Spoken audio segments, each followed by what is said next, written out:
ang usapin sa karapatan sa lupa, usapin sa katarungan sa mga biktima, usapin sa justisya sosyal sa Hacienda Luisita. At yan ay malaking hamon, hindi lamang sa ating lahat, hindi lamang sa sambayan ng Pilipino, para isulong at ipatupad ang tunay na reforma sa lupa sa Hacienda Luisita. Totoo, malaking hamon din ang usapin na yan pampolitika at panglipunan, kahit sa lahat ng mga presidensables, lalong-lalo na kay Senador Nonoy Aquino. Kailangan magdeklara silang malinaw sa tindig hinggil sa karapatan sa lupa, hustisya at hustisyang panlipunan sa Hacienda Luisita. At kahit pa nga may bagong administrasyon sa 2010, yan ay mananatiling mayor na pampolitika at panlipunang issue. Kaya mga kasama, makasaysayan ito at makabuluhan, sapagkat 5 taon na nakakaraan, wala pa ring hustisya sa mga biktima. Patuloy ang pakikibaka ng magsasakat manggagawang bukid, manggagawa ng Hacienda Luisita. Patuloy na pinagkakait ang kanilang karapatan. Nandyan at dapat tuligsain hanggang sa ganap nilang iatras at ibasura ang anumang panggigipit. Nandyan ang October 30 Demand o Ultimatum Letter na sinasabi sa mga manggagawa at manggagawang bukid sa Hacienda Luisita, hanggang at 30 lang kayo maaaring magbungkal sa mga lupain ng Hacienda Luisita. Sinundan pa ng November 15 na para bang idinidikta sa mga manggagawang bukid at magsasaka sa Hacienda na kayo'y magparehistro.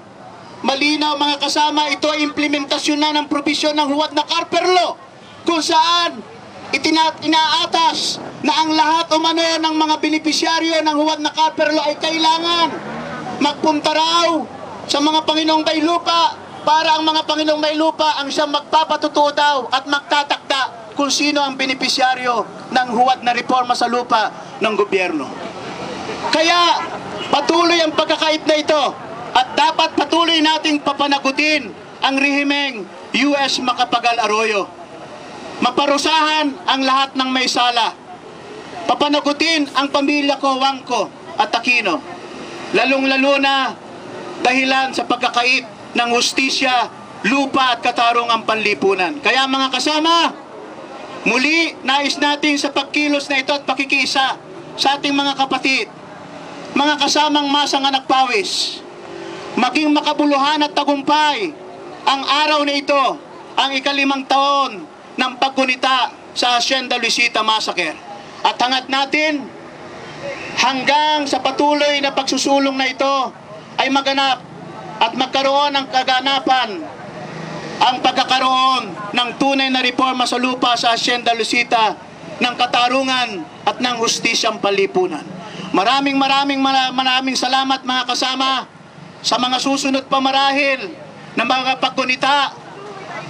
Mas malaki pa tayo at mas iririhisto natin ang panawagan, ang mga lihitimo at makatarungang panawagan ng ating mga kapwa masang anak pawis sa Hacienda Luisita. Maraming salamat.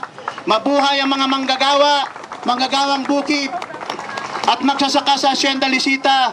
Mabuhay ang kanilang buhay at paikibaka, buhay at kamatayang paikibaka para sa lupa, hustisya at katarungang panlipunan. Mabuhay ang masang anak pawis, mabuhay ang sambayanang Pilipino.